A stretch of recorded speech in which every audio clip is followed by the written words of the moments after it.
fishing is my kind of style. I float the Wainucci when it gets hot. I'm proud of all the things that I've got.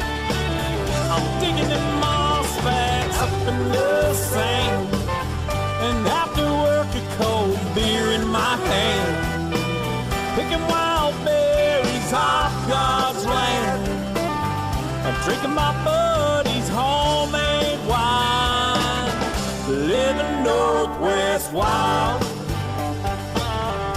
Hunting, fishing is my kind of style.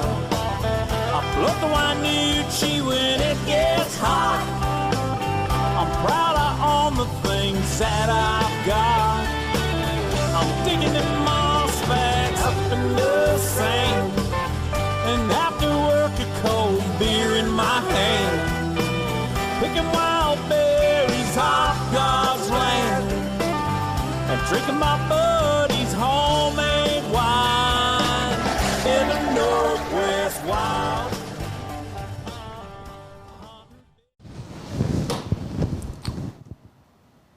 Oh, that camera there. Josh, you threw me a curveball. We always start on one, you knucklehead. Hey, good evening and welcome. Fish Hunt Northwest, Wayne England in studio. Live once again, coming to you from studio by myself. Barnum is out, and Josh is going to be playing musical cameras all night. I can see this is happening. He's behind a enclosed Viz Queen. The thing is almost a greenhouse because I don't want any of his badness coming over this way. So hopefully everybody's doing great. Thanks for tuning in this evening. We are going to continue to try and bring you a live and relevant show each and every Thursday night. With all that's going on, I feel like it's important to reach out to you folks, kind of check and see how everybody's doing with the close down of everything, the complete closure of fishing and access to anything we love to do in the outdoors. And so let's try to meet here every Thursday, 7 p.m. as we do, and help you folks to unplug and just kind of keep things relevant and conversation friendly and just kind of allow you to unplug. So thanks so much for tuning in. Go ahead and grab our information, share our link out there, invite your friends to come join us tonight because there's no sense to sit around and watch more news. It's depressing. The numbers keep going up. We all know what we're dealing with. And it's better time suited here with me for the next hour and a half to 2 hours.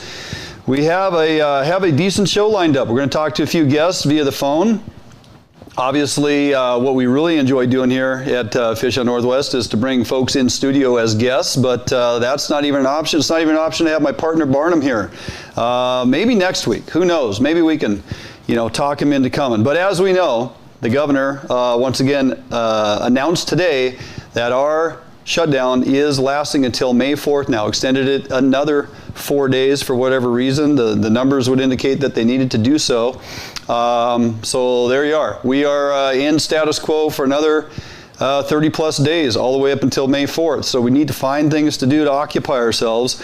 And that's kind of why I feel compelled to try and bring you guys a show each and every week and have interaction. And perhaps next week I'm actually going to construct something that would allow you folks to phone in. Let's have some conversations, kind of check in, see how folks are doing.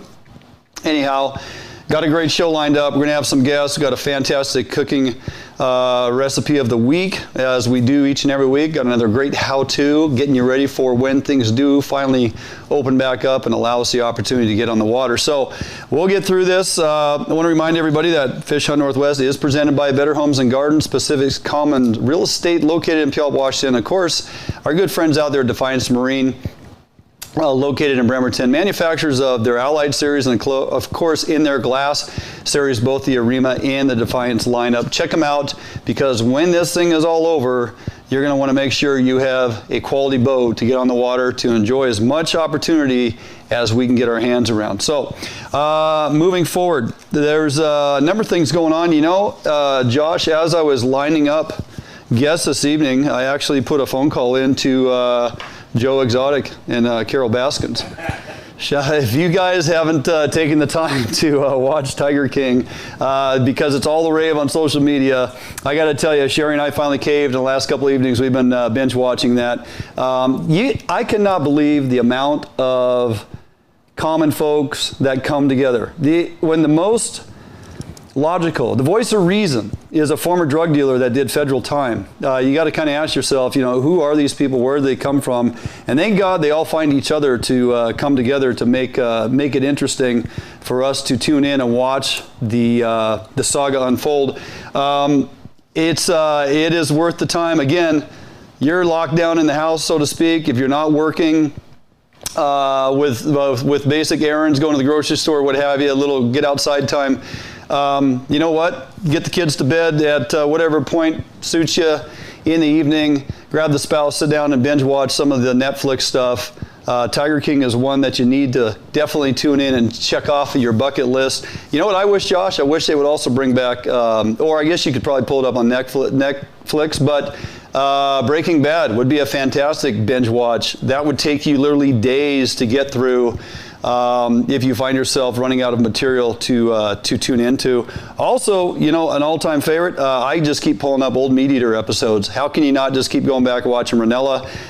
Or pop on a Rogan podcast, watch Rogan and his guests in studio. There's a lot of good content out there to fill your time. So things to do other than sitting around with the fact we can't fish, hunt, hike, go outside. Yeah, you can walk the dog up and down your driveway, but that gets old as well. Hopefully you guys are finding a means to get outdoors, maybe do a little workout.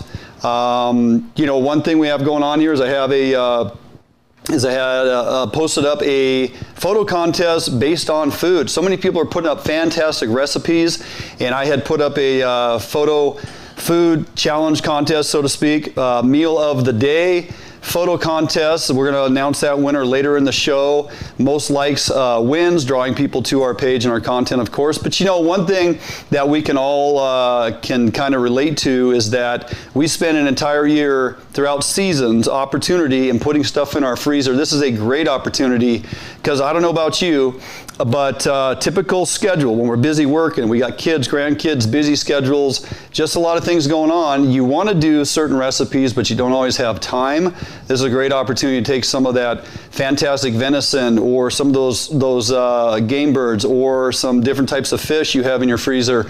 Pull those out and be creative. Follow us here on Facebook or our YouTube channel. All the recipes of the week that we've done for an entire year are all there, posted up, full-on recipes, how-tos with Chef Kelly and Sheri. Might open your eyes to some opportunity on different recipes that you can take on.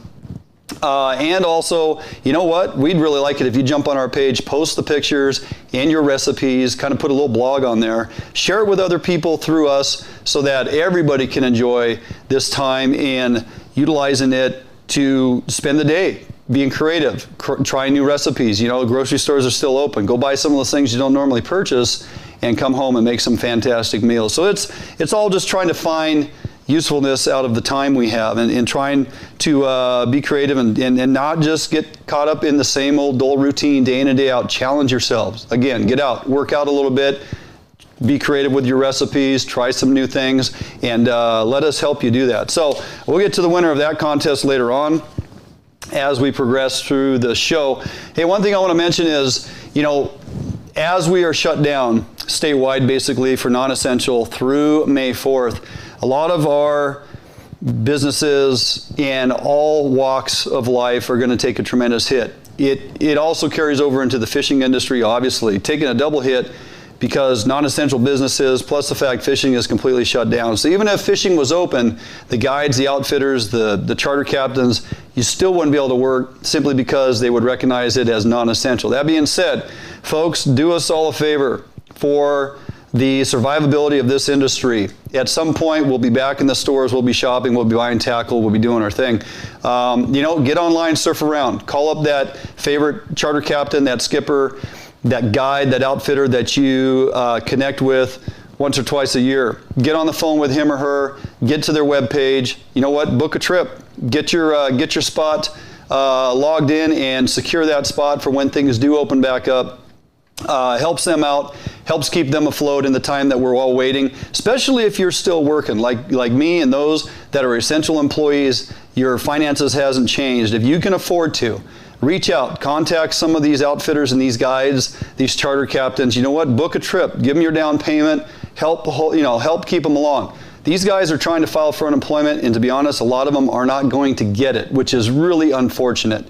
full-time guides making their living on the water, providing a service. They don't even qualify to file for unemployment in some cases. So if you have the means within you, I'm asking you to extend a hand, help these folks out in industry, call them up, book a trip. All River Saltwater Charters, for example, Mark and his gang, they're promoting a Get Outdoors promotions. If you go to his webpage or his Facebook page right now, he's running a fantastic opportunity to book all different types of trips throughout the year at a greatly reduced rate, simply because he wants to entice persons to book with him and hopefully secure your spot. So, and there's a number of outfitters who are offering great reduction because they want your business and they're trying to keep things afloat.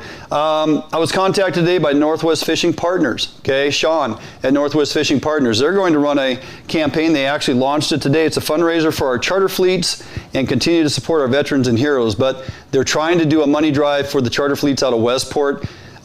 If you can go on to their Facebook page or locate them on Northwest Fishing Partners, you're going to see that they launched a fundraiser today. That money that they're going to gather, even if it's only $5 you send them, even if you only donate $10, doesn't matter. That money is going to be utilized to go into the pockets of the charter captains out of Westport, helping them to pay their bills and keep their boats afloat, so to speak, and keep their businesses up and going. Because at some point, we're all going to want to use those opportunities once again. And if a lot of them have to fold shop, we're not going to have that option. So just, thinking outside the box down the road a little bit, help our friends out if you are in a position to do so, and start booking some trips and give them their deposit or their retainer to again, help them stay up and going. So with that, what does this closure look like? It's, I don't know. It's tough to fathom the fact that we can't fish and hunt. But at the end of the day, and you guys know where I stand because I kind of went off on it, didn't really go off on it, but my information last week in my mind was relevant to the bigger picture of things, okay? We all want to fish, we all want to hunt. We'd like to go out in the woods and shed hunt and do things right now. If it's within your back door and walking in your woods, great. But if we're traveling to go do those things, that is not exactly looked upon as, good practice. Earlier in the week, Governor Inslee came out with, in fact, they are going to be enforcing to a certain point, non-essential, if you're out and about and you do by chance get pulled over, and don't have a justification for being out, they do have the right to cite you a ticket, believe it or not. And I'm sure this is going to blow up now and everybody's going to tell Inslee go pack sand and all those things, and that's fine. I'm just saying the rules of the road, and as the state has laid it out there. WDFW has followed suit. We're all hoping and anticipating when they come together next week and reconvene on the 6th and have that Skype meeting that they can find some resolution and or opportunity. What does that look like? I have no idea. Is it the right thing to do? Are we just asking for it to create more issues than are worth the value? It's all a cost-benefit analysis, really, at the end of the day. Is it worth putting it out there and allowing folks to go do things at a cost of some persons losing their lives? That may sound a little extreme, but at the end of the day, that is really what we're talking about, okay? Credit to Washington State in the position we are currently in the direction we are going.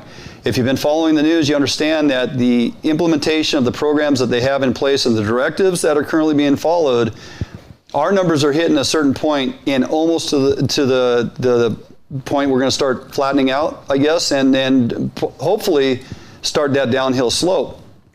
The concern would be if we get a little too confident, a little overzealous, and we open things up far too early, that is going to complicate matters. I would rather stay shut a week longer and then do a soft opening or a slow progression opening of things that we feel can be reintroduced into normal walks of life than to pull the trigger on a lot of things too early, get up and running for a couple weeks, and then have to come to an abrupt halt and be in a worse position than we are currently in right now. So it's tough to get through this at times. You're going a little stir crazy in your house. I get it, but the handwriting is on the wall. We are definitely heading in the right direction, and I think if we can get through another week to truly gauge where those numbers are coming out, I think the state's heading in the right direction. Now, I've had conversations as of late, and probably selfish on my part, but I go, hey, if you live on a body of water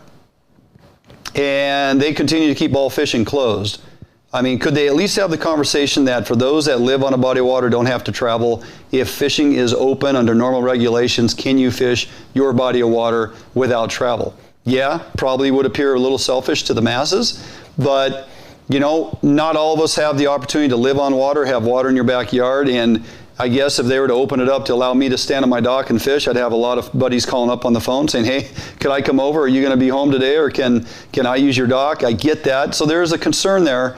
But, you know, at what point do they start allowing folks to slowly get back to doing things that we all love and enjoy? And what does that look like? Is it going to be fair across the board for everybody? If they open up lakes and allow persons to be on the lakes fishing from a boat, and preclude folks from fishing offshore because they don't want people to get too close, is that fair to everybody? Some folks with boats probably say, yeah, it's fine with me. Other folks without boats would say, no, that's not fair. Those of us that live on water, we say, hey, open it up. I don't have to drive anywhere. But for the majority who don't live on water, you're probably saying that's not fair because it needs to either be open for everyone. So they're in a tough spot. We all recognize that we need to get something going outdoor recreation-wise to give folks opportunity to unwind. Very important. I think on the stress level, the mental level at some point is really going to start affecting folks, and we got to be aware of that. So, you know, the best thing we can do for now is when you are out in public, have to go to the grocery store, have to go to a doctor, have to go to whatever is essential, that we remember to just be nice. Just take our turn. Don't freak out about the fact that somebody's cutting in front of you or whatever. Some people just have to be the adult here and try to get along. So it's a trying time. Everybody's stressed out. If you are home with small kids day in and day out of your normal routine, you're stressed out. We get it. But the best we can do is all get through this together. Let's hope that they can come to some type of decision in the very near future.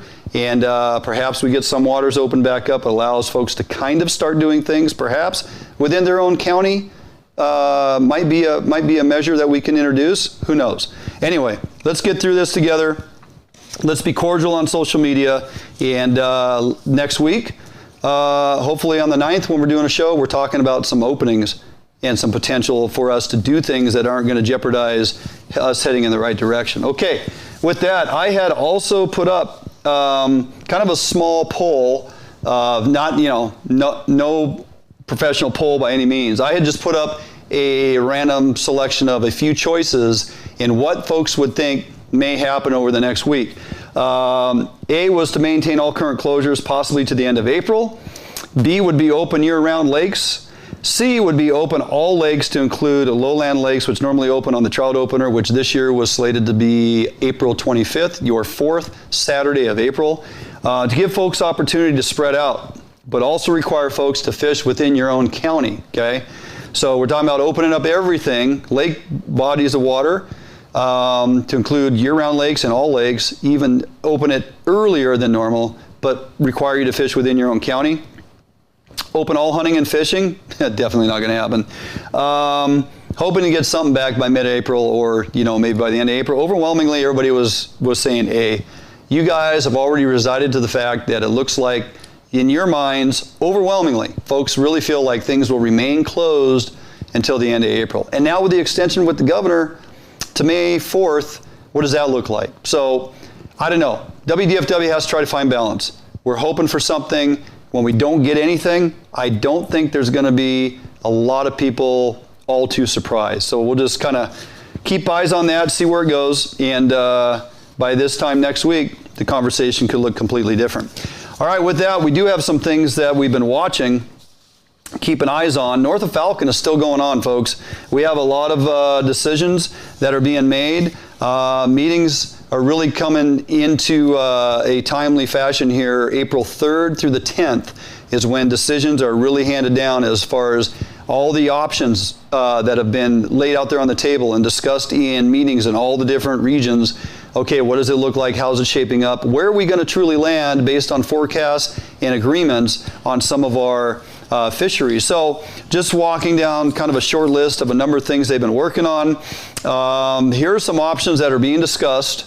And in some regards, some of these will land basically verbatim here. Some of them will be changed slightly depending how it all comes out. But so discussions about the northern and central Puget Sound hatchery king season, proposed to start date of July 16th has been discussed.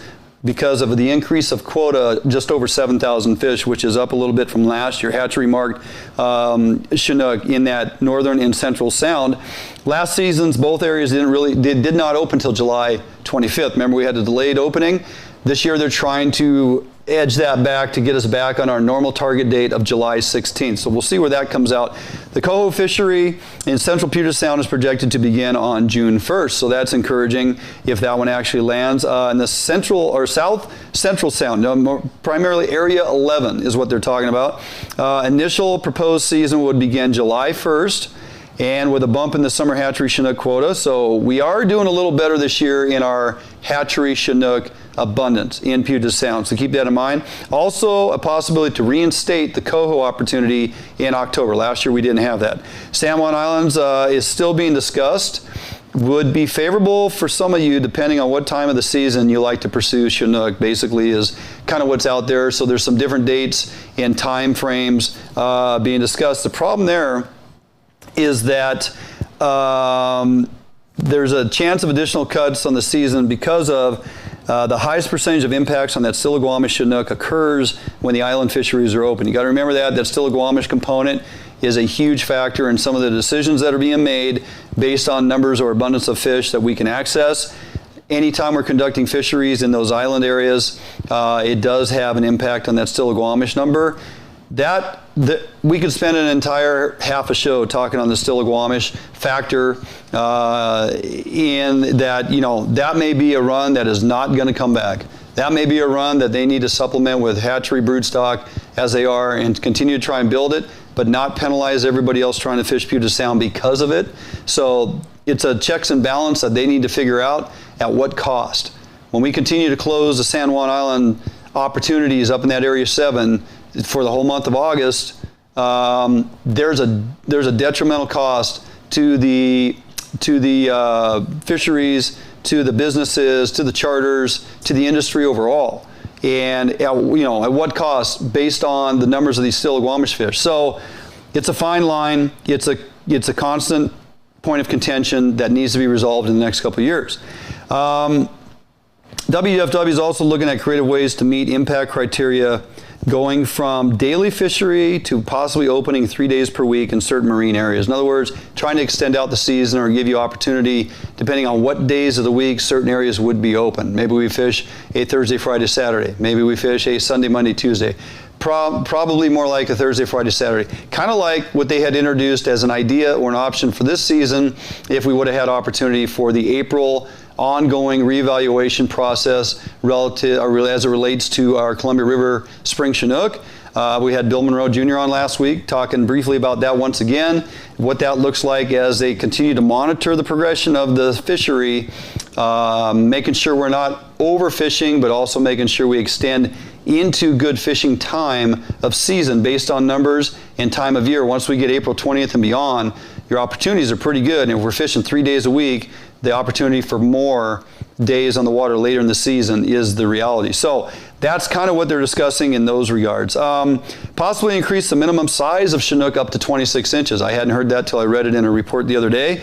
Additionally, cuts to area catch quotas and shortening the amount of time on the water. So they may have you have to be off the water by a certain time of day, can't fish all the way through multiple tides on any given day, okay? So there's some definite things that they're working on that have not been introduced previously that they're taking a look at. Some of the freshwater stuff, definitely not going to have a Baker Lake sockeye opportunity this year. The numbers are far too low. I think they're at a forecast of about 13,000 for the Skagit in the Baker Lake system. So they'll be trucking fish up there for nothing more than spawning and collecting fish for spawning escapement needs at the hatchery. Hatchery Chinook fisheries are proposed to open June 1st on the Cascade and May 23rd on the Skykomish. We'll see if we get that early May opener on that Skykomish back. For the Puyallup, you're looking at August 15th, which is about normal time frame. One thing we got to remember about the Puyallup is that from the 11th Street Bridge up to East Main, August 15th through September 30th, it will be closed Sundays. And actually, that's August 15th through August 31st, be closed Sundays, okay? Which is par for the course, something they've done those first 2 weeks after it opens. They typically close for tribal opportunity on those Sundays. And then the big bump is it is closed Sunday through Tuesday, which we're all accustomed to. This is nothing new. This has been happening with the co-management for a number of years now. September 1st through the 30th, it is closed Sunday through Tuesday. So going to see a 2 adult fish, release chum and wild Chinook, night closures, of course. Carbon River would open September 1st, and Green River is a progressional opening as you move upriver as the season progresses, so you have to look at the regs when they finally come out. We would have some sections opening September 1st and remaining open through December 31st. Other sections would open October and then November 1st as well. Again, as it moves upriver, they open later in the season. Nisqually River, if you remember, we had David Trout in here a month or so ago. We were talking about salmon and orca recovery, and I did ask him what they were projecting on the Nisqually this year. Pretty disappointing. He said around 17,000 hatchery Chinook, which is one of the lowest returns I can recall in a number of years. We've been hovering in the mid-25s, upwards of 34,000 Chinook on that river years previous. Now we're clear down to 17,000 for your hatchery return. That's pretty concerning. Again, it is deep South Puget Sound, which is the hardest region to get fish back to, and this year we're really struggling. So it is slated to open July 1st as per usual through September 30th, and this year you're going to be able to keep 2 adult, releasing wild Chinook and coho, and no chum. So once again, low numbers in that regard versus Central and Northern Sound, but nonetheless, there is an opening slated for July 1st, and we'll see if that all comes together. All 4 ocean areas are still up for discussion. That's kind of a big question hanging out over everybody's head. What do these ocean seasons look like, depending on which way they go? So pay attention to that one. We're either going to have some decent Chinook opportunity, and we'll see what these coho opportunities look like because of the dismal numbers in some regards. But all the options have buoy 10 starting on August 1st. And of course, hatchery coho quotas range from 13 to 17,000. So yeah, the big thing there is all seasons that they've structured thus far as it relates to your ocean fisheries have buoy 10 opening August 1st, so something to keep in mind. Additionally, some things as things wind down, due to our current COVID-19 restrictions and everything that's going on, the Something Catchy Kokanee Derby on Lake Chelan, slated for April 18-19, has been canceled. And of course, Lake Stevens Kokanee Derby, which is an annual, the guys do a fantastic job up there as well. That was slated for May 23rd, also canceled. So unfortunately, some of the more popular kokanee opportunities this season, for derbies anyway, have been canceled. So it's not all doom and gloom. You know, once we get these fisheries back open, we have some good opportunities, some good options. Looking forward to Central and Northern Puget Sound Chinook opportunity if those all come in on time, depending on the length of our COVID closures. But you got to think by mid-July, hopefully we have the green light. We're back on the water, we're fishing, and between now and then, we got time to get ready for a lot of these fisheries that are hopefully going to be coming up, you know, as early as hopefully May. Hopefully we get into May. We have some halibut opportunities, we have lingcod opportunities, bottom fish opportunities, and you know, with the lowland lake openers and everything else, we do have some opportunity. It's just a matter of when the state opens back up. So stand by. I need a sip of coffee here. Lots of activity on the old chat board here tonight. During breaks, I will definitely get caught up with a number of you folks and try to answer some questions, so keep them coming in. Take opportunity, please, and while you're watching us this evening, share our YouTube channel link to a lot of your friends and family. Get them to sign on and subscribe to our YouTube channel. Numbers are finally climbing up, and we're pretty happy about that. Also, take out our link right now and go ahead and share that out there. Get folks to join us, and let's see if we can build these numbers tonight. Watching, we've got a good amount of folks tuning in tonight, so I'm pretty happy about that. And let's get that shared out and just try to see how many folks are sitting around watching the news that should be joining us here on Fish Hunt Northwest. With that said, before we jump out for a break, I want to remind everybody, for right now, that first week of June, our kokanee roundup over at Roosevelt is still a go. Just trying to remind folks weekly that until things change, we're going to continue to plan for that with the Max Lure Pro Staff gang. We're going to all come together over there. We're going to put on a couple seminars, teach you how to fish Roosevelt for kokanee, triploids, and walleye, and teach you how to fish Banks Lake for walleye, and plenty of room for everybody. We're staying at the staying in Electric City on Banks Lake, which is the Sky Deck Motel, and you can look them up on Facebook or Google their webpage. Rooms for $85 per night versus $135, and of course we're also staying right there at Cooley Playland Campground. RV or tent site hookups, doesn't matter. $30 per night for your campsite. Drag your boat on over there, bring your food, pay your fees to stay. Free seminars, hanging out with like-minded people, teach you how to fish those bodies of water. If you've never ventured to the east side for fishing, once you do, you're going to realize what you've been missing out on. Bring a big cooler, because if the fishing's good, you're taking home kokanee, big kokanee, some of the biggest in the state. You're taking home big triploids that cut red and taste delicious, and you're taking home a cooler full of walleye, and that is not a bad way to go. June 4, 5, and 6. Join us for as many days or evenings as you can. The seminars will be the 5th and 6th. And again, just bringing people together, teach you how to fish unfamiliar water to you, and join in with us so that you can enjoy your time, bring your family, and let's get out there and enjoy a new fishery. Okay, with that, we are going to jump out for a break. Got a couple of great guests lined up tonight. First one I decided to put on the old docket, our good buddy Roger Hinchcliffe from Steelhead Manifesto and Lamiglas Fishing Rods. And of course, a lot of you guys are familiar with Roger. You see him at the sportsman shows doing seminars. He steelhead fishes all over the freaking world. Guy's been around for a long time, writes a lot of articles, STS, and other publications. He's a well-known blogger, has a tremendous following. And, you know, Michigan is still fishing. And yeah, they're on the other side of the world as far as we're concerned here in Washington. And yeah, fortunately for me, I've had opportunity years ago. I've been to Michigan numerous times, steelhead fished, trout fished, and what have you. Really enjoy that part of the country, and for good reason. There's a lot of good opportunity there. Roger's out and about. He's fishing, but just figured we'd check in with somebody on the other side of the continent almost, well, on the other side of the U.S., and just kind of see what they have going on in the realm of opportunity, how folks are dealing with this. I actually saw in the news tonight that Michigan is listed in one of the states that is in about a 15% positive result on their COVID testing. Washington State is at 8%. So kind of just to put it in perspective for you, they're kind of a little higher on the radar as to what's going on. So currently, they're still fishing. So I want to talk to Roger, reach out to him and see what he has going on. So we'll do that. So don't go anywhere. We're going to sit through a commercial break, going to answer a bunch of questions here. And we come back, we'll have Roger Hinchcliffe on the phone right here on FHN. Marine is the one-stop shop for the Pacific Northwest angler. Whether you are looking for a small skiff to fish the Sound or rivers, or a huge offshore tuna machine, Defiance Marine has it.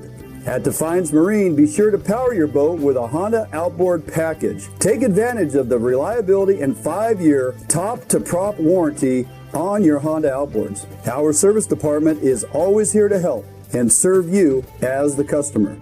Did you know Defiance Marine has boat financing experts to help get you the best term rates on your new boat purchase? If you need financing for that new boat, call us today.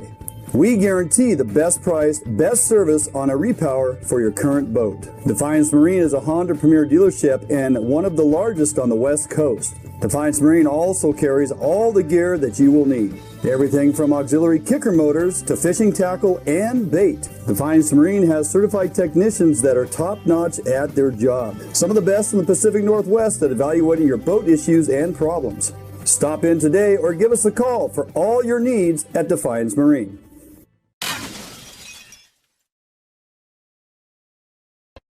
At Metal Supermarkets, we understand your need for fast access to a wide variety of metals, so we've made it easy.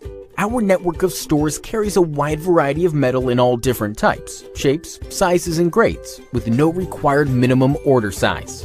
Who could ask for more? Simply tell us your dimensions online, on the phone, or in store, and we'll cut or process the metal to your desired size, often while you wait.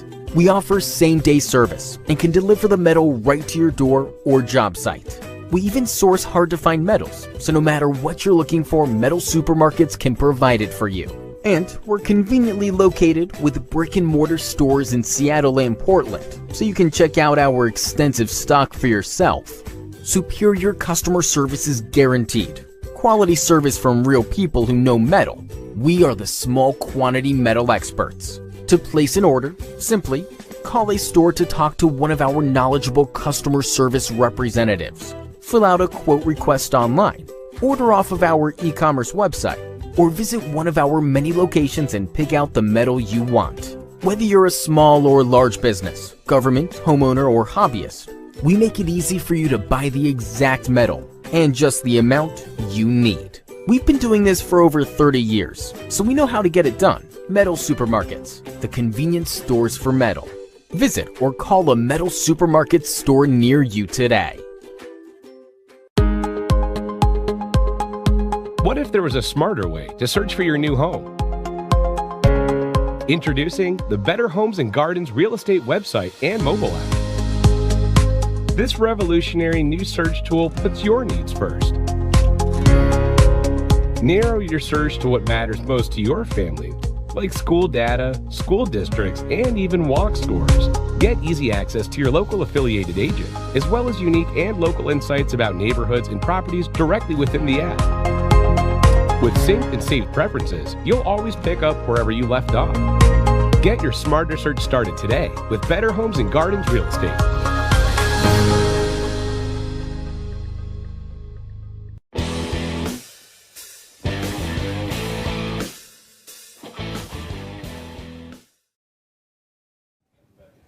Hey, welcome back in studio. Dwayne England here, Fish Hunt Northwest, flying solo once again, just based on, as you guys well know, everything going on. Man, really appreciate everybody tuning in this evening. Let's face it, not a lot else to do, but we can certainly talk about things that we get to look forward to in the future, and we can certainly talk about things going on in industry, even if it's outside of our state. Just in, comparables are great to see what other states are doing. Not in an attempt to piss you guys off because other people get to fish and we don't. And also, can't say enough about all the information coming in over the old text line here tonight. Tons of information. Trying to answer as many as I can during break. Looks like some gill netters got approved on the Columbia. Don't know anything about that. If they're going to be out there targeting springers, that would be a hard pill to swallow.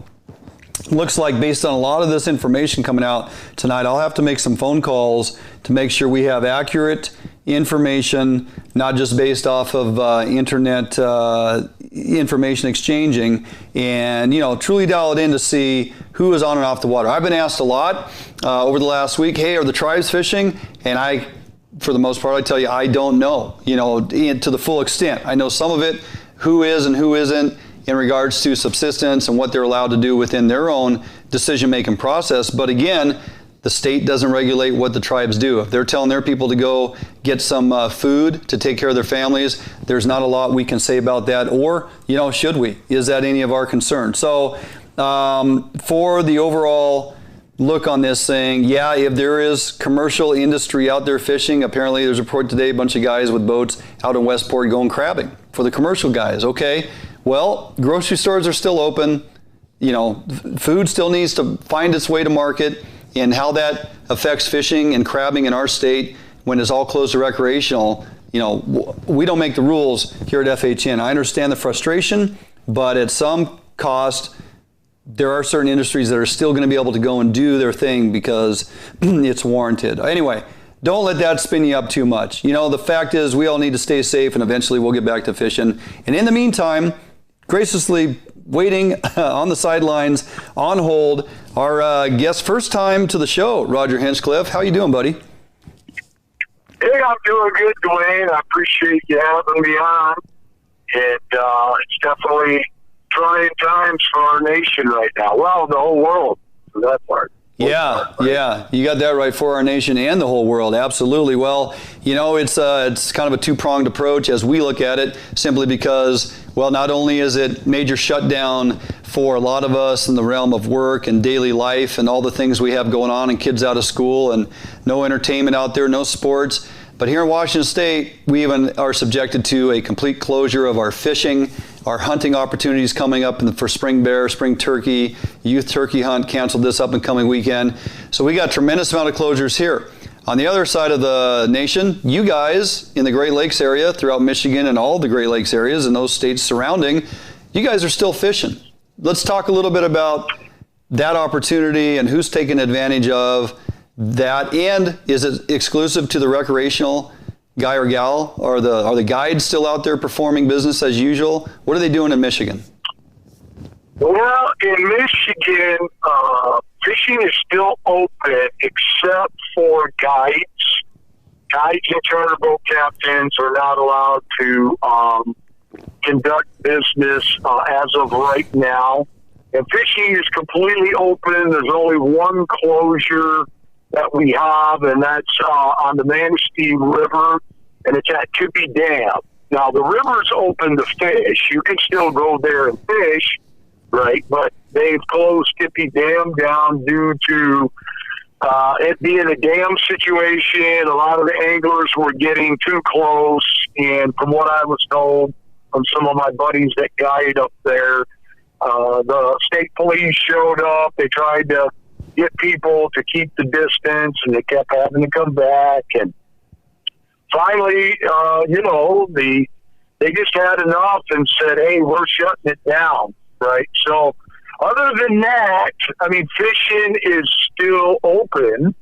And, it's no secret we have world-class fishing. Our Department of Natural Resources in the Great Lakes region, the estimate's around 5.2 million steelhead get stocked annually. Mm-hmm. And with that being said, with that world-class fishery, we are going to feel the effects of this because the hatchery egg take did not take place.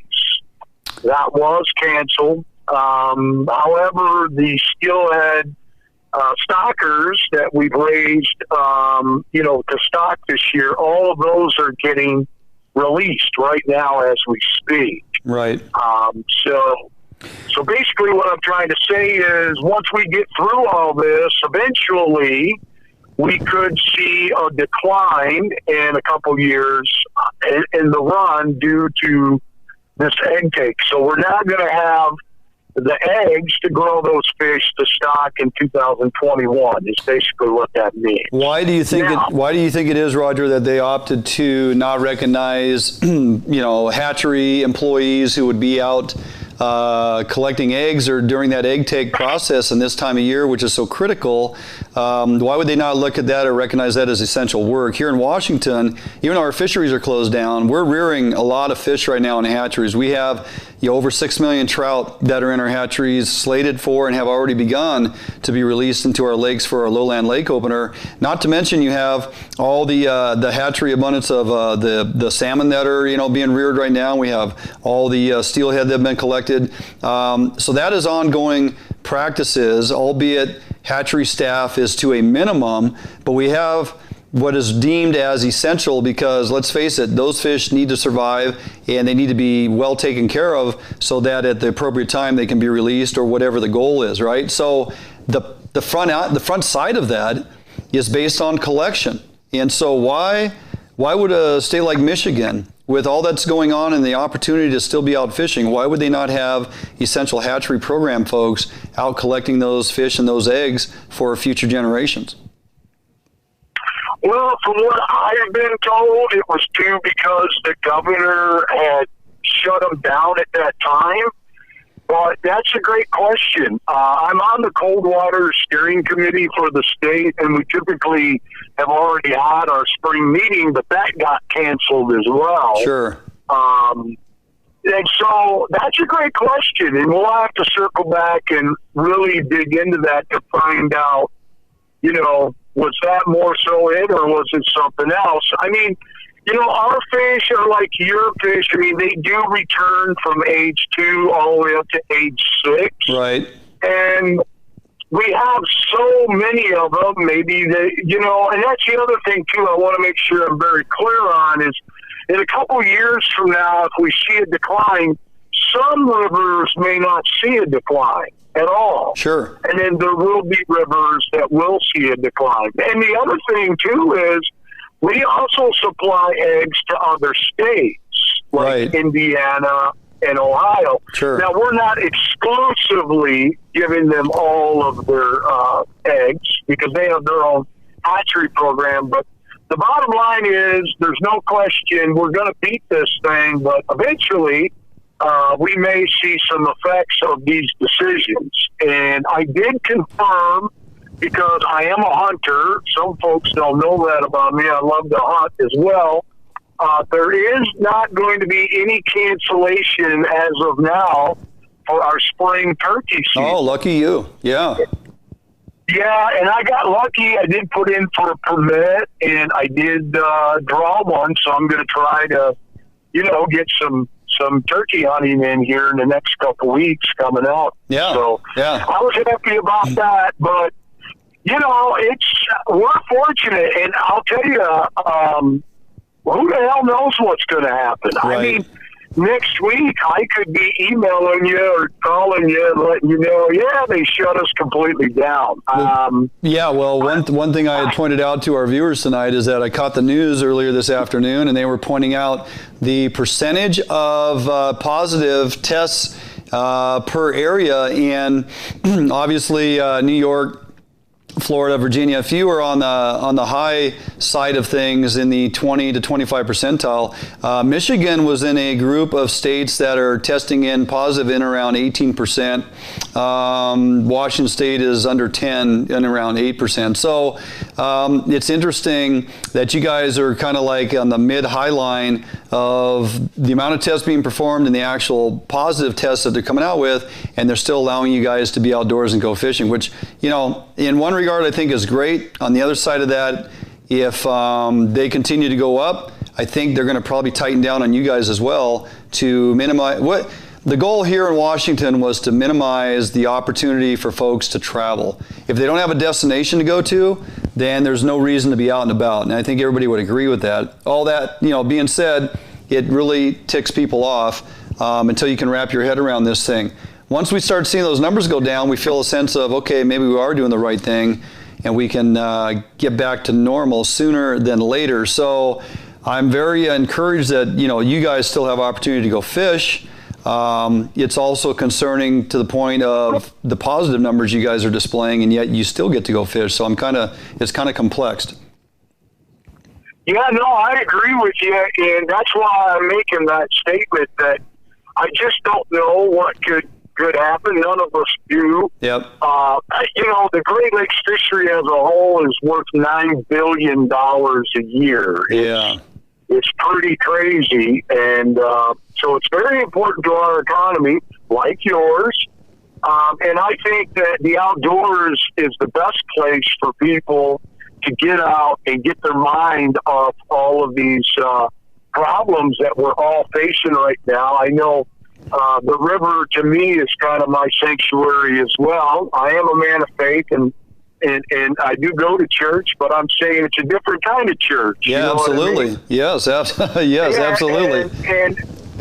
And as long as everybody follows the distancing deal, I don't see why we can't still enjoy it. And, I fish out west as well. And, yeah. And I just can't imagine living out there in such a beautiful place. With that it's just breathtaking, and I'm telling all your listeners that might be on the East Coast or the Midwest, if they've never visited the Pacific Northwest, you guys got to do it because it's amazing. Yeah, it really truly is amazing out there, and I hope that they open it back up for you guys, and I just don't know what's going to happen, but I think the outdoors is a great place to be.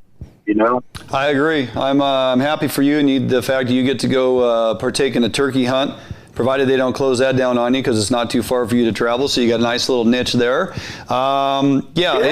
It's nice that you guys are fishing. Are the tackle companies and manufacturers and local guys? I know a handful of guys I've met over the years that actually manufacture tackle. You guys, you're unique, and you got all these little tackle shops just kind of strewn about the countryside and the landscape out there. Every time I'd go to a river somewhere, there's another little pop-up tackle shop, guy doing business out of this shack, this shed. A lot of that going on. Are those guys feeling the brunt of it? Are people still buying tackle because fishing is still open, or are people kind of holding on to their wallet a little bit, and those guys are starting to feel a pinch? Yeah, no, it's a bad deal for everybody all the way around. I mean, I work for Lamiglas, and I sell rods out here for Lamiglas, and a lot of our customers, they've either scaled back on their orders because they don't know what's going on. But we do have, like up in the Manistee, where they had closed down Tippy Dam, there were some small hometown tackle shops that's their living. Right? Yeah, I've been in those tackle shops. Yeah, they did get shut down, and my heart just goes out to those people. And what I do want to tell the audience is, and I have said this on my page, is if there is a local tackle shop, if there is a local retailer, or at least they're doing mail order, if you can afford it, because I know it's hard times for everybody, right? But support those people. You have to support them because, man, when we can go fishing, and this is all over for everybody, no matter where you're at, when you need to stop and pick something up, you're really going to remember when those people are gone. Right. We got to support them if you can. Right. I know it's tough for everybody, but I'd like just to get that message out that, support your local tackle shops through this too. Yeah, I agree. Kind of open the show with that too, Roger, and supporting tackle shops, and also, pre-booking with our guides, our outfitters, our charter captains and whatnot out of Westport here, and book some trips down to Oregon. But, kind of spread it around. If you can afford it, try to help keep this industry afloat, because as you just said, once we all get back up and running, we're going to need it. And those folks are going to hopefully still be there. So, all right, mister, I know it's getting late over there in Michigan time, and I really appreciate you driving down the road to get good cell service to take some time to join us on the show. Don't be a stranger. Always a great guest to have on. Glad I finally got you. And at some point, because I know when you get up here and fish, you're on a tight schedule, but next time you're back up here in Washington State, we're going to get you in studio here. Hopefully by then we'll be back to business as usual. So, anyway. Okay. That sounds great, Dwayne. Thank you so much. I want to tell everybody to stay healthy and safe, and we're going to get through this. You bet we will. Take care. You bet. Thank you. You take care as well. Okay. All right. That was Roger Hinchcliffe. Steelhead Manifesto. If you haven't checked him out on Facebook, follow what he has going on, or he's well connected in design with Lamiglas, been with Lamiglas for a long time. Again, blogger, writes a lot of articles, phenomenal steelhead fisherman. He comes out here and fishes every season, spends a good 10 days to 2 weeks out on the coast with our buddy JP, and really has a grasp on what is going on and relevant in the fishing industry, and of course multiple states, and on the steelhead front exclusively. So, all right, with that, we ran a little long, but that's okay because we got plenty of time. We're going to jump out for a quick break. We come back, our little buddy, Jared Higginbotham, YBC, Yakima Bait Company, good friend of mine for a long time, refer to him as the world's largest 10-year-old. If you've never seen this guy or you've never heard him, just wait until he brings tenfold the amount of energy via the phone conversation. If you're starting to doze off a little bit, Jared will wake you up. This will be an interesting conversation. I wanted to tie in with Jared based on the fact that Yakima Bait is located, one of their facilities right here in Granger, Washington. They're shut down locally, but what does that mean for a tackle company like Yakima Bait through this disaster that we're dealing with? How does it affect a company like them, their bottom line, with their employees? Is it possible you can get online and even order anything right now from Yakima Bait? We're going to answer a lot of those questions when we come back right here on FHN after this break. A Northwest favorite for almost 40 years, Arima boats are manufactured with pride right here in Bremerton, Washington. Arima Boats offers all of our boats with Honda outboard packages so that you can take full advantage of the reliability and 5-year top-to-prop warranty from your Honda outboard.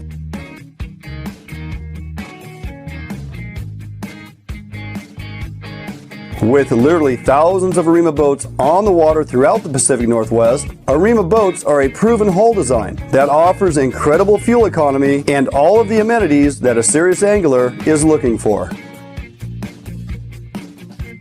All Arima boats are built without any structural wood materials. That is why we back our boats with a lifetime warranty. All of our Arima boats are designed to maximize deck space while also providing ample seating. Contact us today at Arima Boats for all your boating needs and let us help you get out on the water.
Hey, welcome back. Fish Hunt Northwest in studio here, flying solo as we do these last couple of weeks. Just basically that's the program, man. But we're able to bring you a show, so I'm pretty happy about that.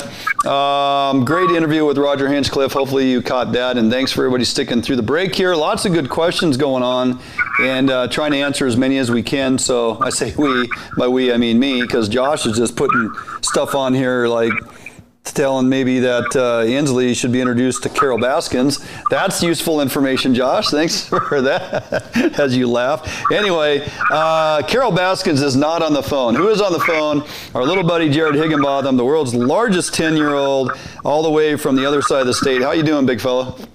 Good, brother. Happy quarantine. Thank you. Happy quarantine to you. How's life doing? We just popped a picture up of you holding a walleye that I know you caught with our buddy Cody Herman and Austin Mosier when you were over there a couple weeks ago fishing, probably for a episode of Cody's show. Is that the last time you were out fishing, or did you and the little man get out since then before the closure? Well, we got out a little bit. You know, we have those things called farm ponds, so every now and then, you know, you can jump into one of those while you're out there checking the orchard. Gotcha. Yes. Yeah. Real nice. Got to check the orchard. With that, this closure is not just hard to deal with from a personal standpoint and the fact that we can't be on the water doing what we're passionate about, but from a business standpoint, a financial standpoint. Yakima Bay Granger facility is shut down. People are home. No employees allowed in the building. What does that look like for YBC? As far as if I wanted to get online right now and order a 3.5 mag lip, can I do that? No, you can't, man. I mean, we we shut the website down because literally if you order it, there's no one there to send it. And so rather than, customers get frustrated and everything else, we shut the website down and until we can get back to doing what we do normally, it's just not fair to, people expect that to come, right? I know if I hit Amazon, I hit, send buy now, I want it, it's there in 6 days, right? Or 2 days. And sure. We can't do that. So we shut it down for now and, hoping to get that back up sooner than later, as soon as we're allowed to. So, yeah. How many employees do we have at the Granger plant there? Probably 40. Yeah. Yeah. A lot of those folks are local, aren't they not? Yeah. I mean, I know a lot of them. I mean, some of them, they live in Zilla, right? Some of my neighbors, and, if not, they live right in Granger, or, you see them at a sporting event or anything, I mean, it's pretty local. It's pretty, there's not very many people in these towns, and so you get to know everybody. So sure. It affects everyone, and, it trickles down the line for all families. Well, we have a whole nother month now. Obviously, Governor Inslee just announced today that this closure, this status that we're in, is going to extend through May 4th, which means no non-essentials are basically buttoned down until that point. So, gosh, not only, well, I guess it's twofold. Fishing industry is closed down as we know it, so people are not ordering a lot of stuff anyway. But that being said, we're hopeful that businesses can survive through this and that people are still available to come back to work when you guys open the doors again. I mean, how do you obviously can't plan for anything like this. Yeah, no one can really plan for anything like this. I think it's, part of having, good management teams in place and different things so you can, do the best you can for ideas to keep things moving, just like everybody else is doing. There's thousands of people in the same position. We're all trying to jabber and figure things out and make the best decisions we can for our businesses and ride this thing out, right? Yeah. Come out on the other side and, come out swinging, have some fun and try to get back after it. So how have you and Little Man been occupying your time? One thing I know for certain is that you have exploded your social media presence with a lot of pictures of food and cooking. You got some Traeger time going on. You got some grill time going on.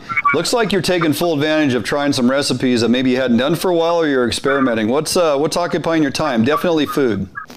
Well, yeah, I mean, I always cook like that, though, for my family. I mean, almost every night we eat something similar to that. So I was just like, okay, we can't do fish pictures, nothing else. I got sick and tired of seeing all the same crap on my social media, and so I thought I'd just post something fun. And food's fun. Everybody can do food. You can do your own version of food. Everybody can be happy with their own food. You know what I mean? So it's a pretty good, just fun thing. And so I just decided I'd do like a week of just posting something, some food, no pictures of anybody, just food. So yeah, it worked out good. Yeah. What do you guys got going tonight? You said something about sitting in the backyard and like a little campfire going on, huh? Yeah, we did. So we all on our exercise program. We have a family bet going for 1 month since we're all here anyway to who can lose the highest percentage of body weight. Oh, nice. And so we're all working out. We built a fire in the backyard afterward. We were just chilling, making music. So tonight at the Higginbotham house, we were having leftovers from all the delicious food we've had before. Well, you made enough to feed an army this week. Not that you can't put it away, but even you have a limit. Is that what we're saying?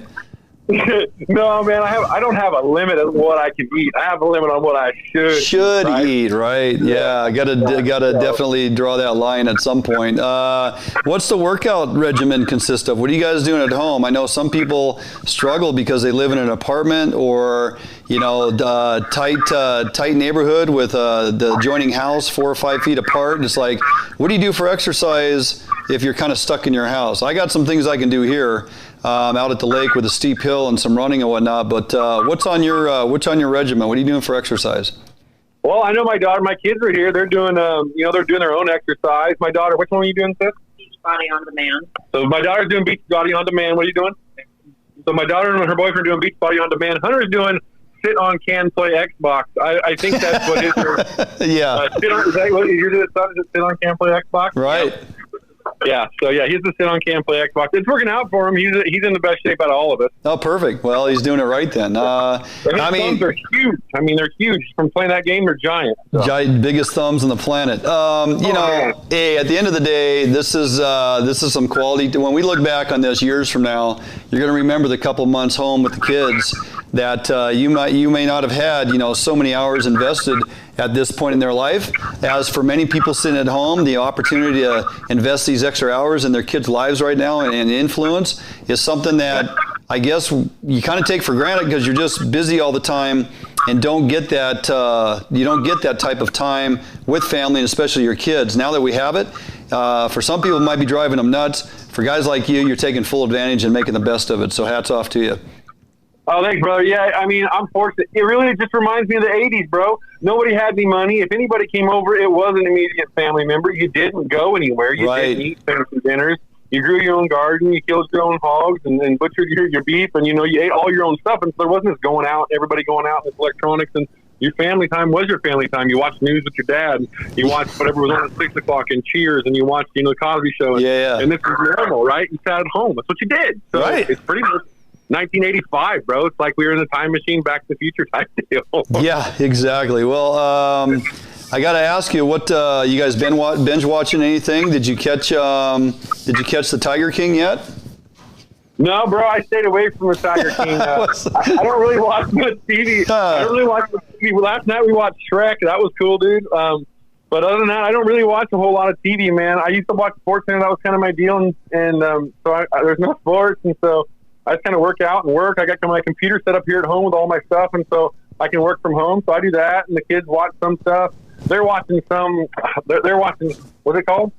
So they've been binge watching Criminal Minds and The Office. Gotcha. I don't know how long. So, yeah. So as far as, you guys are maintaining status quo in the personal life, you having contact with Buzz and Dan a couple times a week? You guys working on anything from home? Any design plans? Is there anything that can be done behind the scenes at YBC as we kind of find our way getting through this?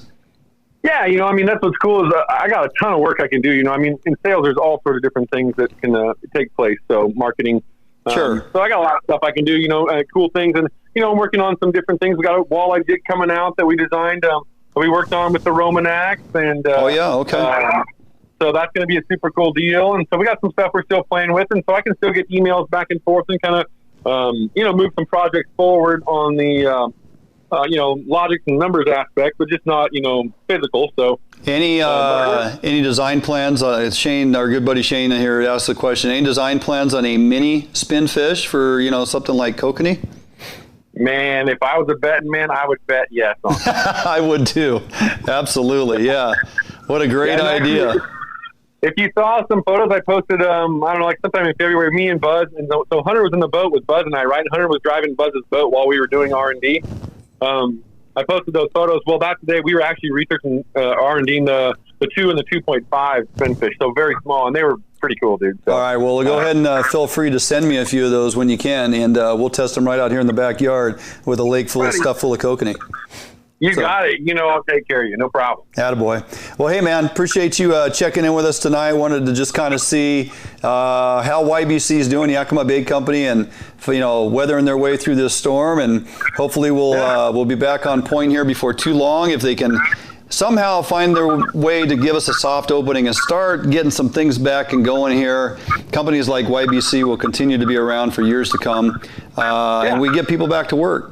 So that's kind of where it's at in a holding pattern. Yeah, man. I mean, just bear down and you do what we do.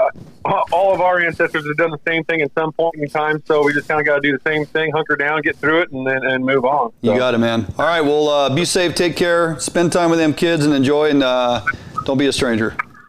You too, brother. Give Mama a hug for me. Yep, we'll do. Mama Shane will get a big hug from the world's largest 10-year-old. You got it. Largest 10-year-old. I got a little bit older. Yeah, you had a birthday a couple years ago, right? So, yeah, all right, man. Right. Happy quarantine, bro. Thanks. Talk to you soon. Take care. Later. Bye. All right, there he is, Jared Higginbotham. If you haven't met him, you've missed out. He's frequently found at all the sportsman shows when they're up and going. Always a pleasure to talk to. Great guest. Had him on as a live guest down there in Puyallup, if you caught that show during the sportsman show. So got his thumb on the pulse there at YBC. I cannot wait. Shane, great question. Glad to know that they perhaps will be coming out. Sounds like they will be coming out with a 2.0 or 2.5 spinfish. How great would that be for trout and kokanee? Can't wait. And sockeye, by the way. All right, with that, we're going to jump out for a quick break. Don't go anywhere. Stick with us through the commercial. I'll answer some questions here on the old text line. If you got some more questions, fire them off. Do the best we can to answer those up for you as we enter into hour 2. We come back for break. I put together a little segment I actually did last year at this time, anticipating the Lowland Lake opener as our annual opener for trout fishing. 600-something bodies of water throughout the state, typically open always the 4th Saturday of April. This year, that could be subjected to a later opening date. Nonetheless, at some point it's going to be open, and with all the time on our hands, I figured it's appropriate to share with you some insight on different options to use when pursuing our lake bodies of water for rainbow trout. So this how-to, like I said, I did last year. It's still relevant. Disregard the dates and times that I put in there. The content is still the same, and due to our limited crew here, I opted just to replay this from last year, which, for a lot of you who weren't even with us last year because the show was barely a few weeks old when I launched this particular segment. So for a lot of you folks, you haven't seen it. It's a good 15-plus minute how-to segment in the bait lab. Going to walk you through all different options for bait when it comes to trolling, plugs, spinners, different hoochie rigs and bait. Talk about baits and scents. Talk about fishing bait under floats and off the bottom. I'm going to walk you through the whole thing. So Lowland Lake Trout Opener, Are You Lake Ready? is the how-to, and we'll get to that in the bait lab. We come back right after this commercial break.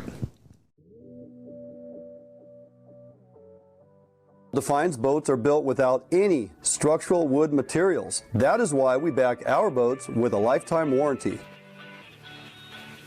All of our Defines boats come standard with large fish boxes that are fully insulated so that you can ice your fish properly all day.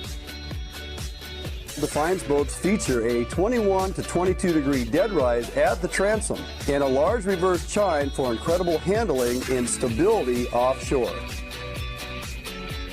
Defines boats are foam flotation filled and unsinkable for the ultimate in safety while fishing offshore. Defines boats feature fuel-efficient hull designs with large fuel tank capacity so that you can have maximum fuel range for making long offshore runs completely safe and affordable. All Defines boats come standard with self-bailing decks for improved safety while at sea. Defines Boat offers all our boats with Honda outboard packages so that you can take full advantage of the reliability and 5-year top-to-prop warranty from your Honda outboard. Defines boats for all your boating needs, and let us help you get out on the water.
Hey everybody, welcome back to FHM. We're here at the Bait Lab, and we're going to briefly, and I'm going to try to make this brief, talk about some options you have for trout fishing.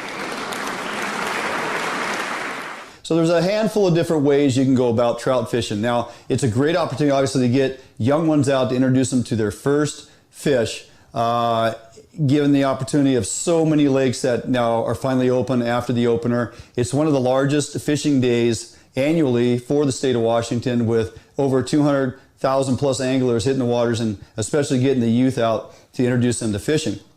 So a couple different ways to go about it. We're going to talk a little bit about bait fisheries and options in that regard. We're going to talk about some troll fisheries as well. Now, for all you guys and gals that are out there chasing kokanee on a regular basis, you know how often you're able to catch rainbows simply by trolling kokanee gear. It's not rocket science. These rainbows are pretty easy to catch in a lot of these lakes.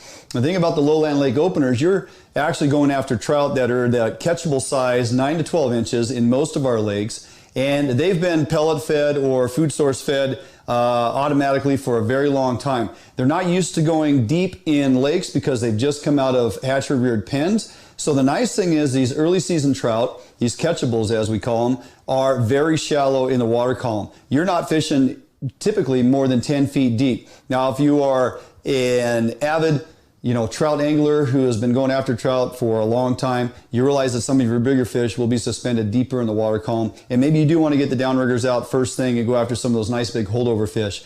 But don't be fooled. You can get plenty of these nice big holdovers, and we're talking rainbows 14 to 18 inches that often do come up to the surface based on water temperature and opportunity for feed.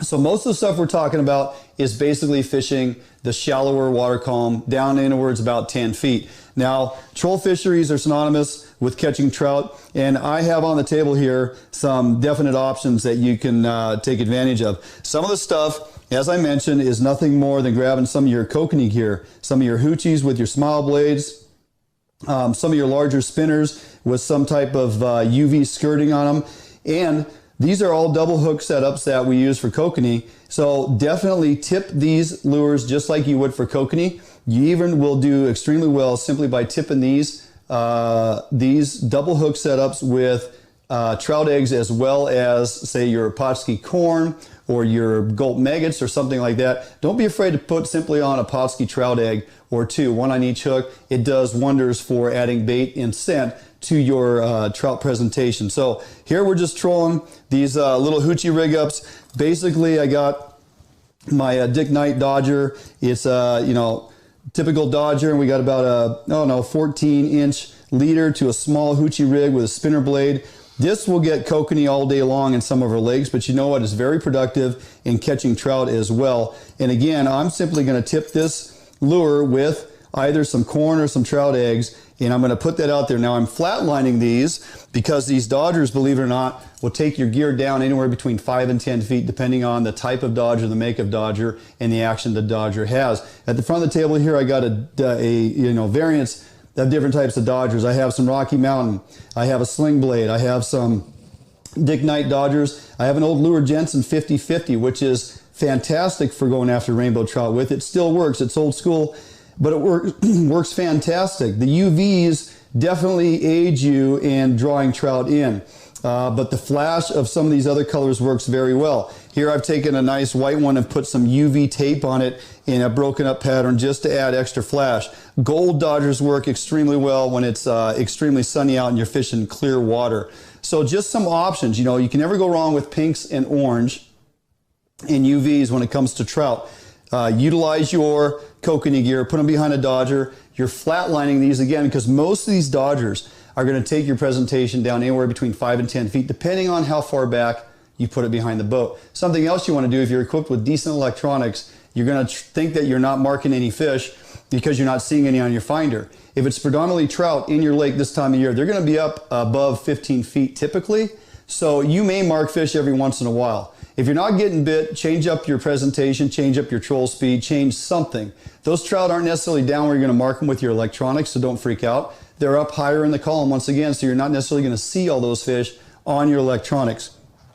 Some other options you have with trolling, the Brad's mini cut plug is a fantastic kokanee lure, but it works very well for trout as well. Double hook setup. Again, I'll put an egg on each one or a piece of corn with scented oils on them, or you can simply open up the body on this with the little sponge in there, add some of your Mike shrimp oil, add some of your different scents that you may want to use for trout, and this will do very well as far as being a durable bait or lure. Now this is going to spin like a cut plug herring.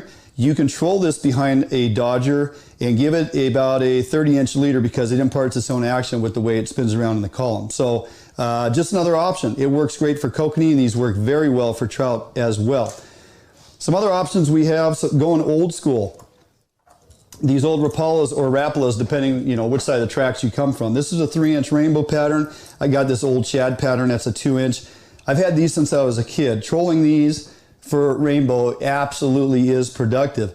The other thing you can do is you can pull these behind a dodger, because these basically swim back and forth at a pretty fast clip depending on the speed you're trolling. Okay, you can troll these up to about 1.5 miles per hour, and they're going to have great action on them. So they're going to swim back and forth just like a fish swimming through the water. Now, one thing that entices strikes is when you put a presentation out there that makes it look like more of a wounded fish. If I put this behind a 50-50 dodger, for example, on a 36-inch leader, the dodger's cutting back and forth, which causes this bait fish to swim back and forth, but also break its cadence in how it swims. So there's an option here that you control these. Now this is a surface lure, so it's buoyant. It's not going to go very deep if you flatline it on its own, but you put it behind a dodger that's going to drag it down 5 or 10 feet. Next thing you know, you have this imparting action, you have this swimming behind it. It breaks up the cadence on it. It looks like a wounded fish. It's a great bait to troll for trout, especially if you're in that shallower water, trolling along shorelines 10 to 15 feet deep. Those trout will come after those all day long. The Mag Lip by Yakima Bait is a fantastic lure that they've created. Buzz and the guys have worked very hard to get this down to a 2.0 and a 2.5, which are the sizes I would choose to use for going after trout. You don't need to drag these behind a dodger. That lip on there is going to take this down 6 to 8 feet, depending on how far back from the boat. And the nice thing is, trout typically like a faster presentation than kokanee. A lot of times we're trolling for kokanee at 0.8, 1, 1.2, depending on what's enticing strikes. You can troll these little guys up to 3 miles an hour if you have to. If you're not getting bit, you can vary your speed until you find out the speed that these trout want to go after. And these Mag Lips have been proven. I pulled out this particular pink color, Dr. Death, but the natural colors, the frog patterns, the yellows, the greens, some of the black and reds really can be productive for your trout. So check out some of these Mag Lips that you find in a 2.0, 2.5, and definitely give those a troll. And again, you can vary your speed on these quite aggressively. Don't need to put them behind a dodger because they're going to dive deep enough and they have enough erratic action that they don't just simply stay in a straight line. They bounce all over the place. Some old standbys forever are your flatfish, these F6 in this crawdad pattern. These old frog patterns have been staples in trout fishing forever, since I was a kid and long before. So don't be afraid to drag these old frog patterns. These are F6 flatfish, which now you cannot troll those as fast as these Mag Lips. That's going to perform well up to about 1 mile to 1.2 miles on your speed. One thing you can do is you can always put that lure out alongside your boat, bump your speed to about 1.2, maybe take it up to 1.5 and see if the action on that lure is doing what you want it to do. If it starts flipping over, it's because you're trolling too fast. So just slow it down a little bit.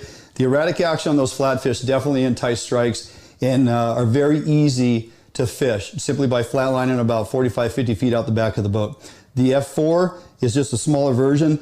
I don't know what it is about yellow with red spots or the black with the red spots, but those have been staples in the trout arsenal for years. They work very well. Then you get down to these little quick fish. This little chrome with those pink dots. This is a K5. We can drop down to a little K4 in this kind of crawdad pattern. Very productive. Even if you have a light rod and can cast and retrieve these things, they work extremely well. So any of these little erratic plugs trolled behind a boat, behind a dodger or not, flatlined, definitely will entice strikes. Some other standbys, if you want to troll lures, these old MEPs, the red and brass, definitely get it done. These old MEPs, number 3s or size 3s, have been around forever, and there's a good reason for that. They definitely will catch trout. They go crazy over this red and brass bell. Rooster Tails by Yakima Bait, your blacks, your yellows with your brass blade, and of course these more natural colors. You get some of that olive colored hair on the back of that, a multicolored blade with some UV on there. All of these will work for trout, either trolled or cast and retrieve. You can't go wrong. Now, for a lot of us that don't have boats and we're going to rely on bank fishing, or even if you do have a boat but you want to go tie up and anchor up somewhere and do a little bit of still fishing, bait is definitely an option for rainbows. You can never go wrong when you're using bait. We have an array of opportunity and different types of bait to use. One way of presenting that bait is, this is a 7.5 foot trout rod, a little 4 to 8 pound weighted rod spinning outfit. I have it rigged with a slip float, a little 3/8 ounce float. I got a 1/4 ounce weight underneath it, and it's just a clear float that's rigged up. This is basically like a mini steelhead slide and bobber setup, okay? I could also pin the float if I wanted to with a bobber stop underneath it. But it's kind of nice to have that adjustability. If you're moving around in the boat and anchoring up and then you're fishing in an area that's maybe 20 feet deep, you want to set this at about 8 or 10 foot because, again, those fish are suspended up.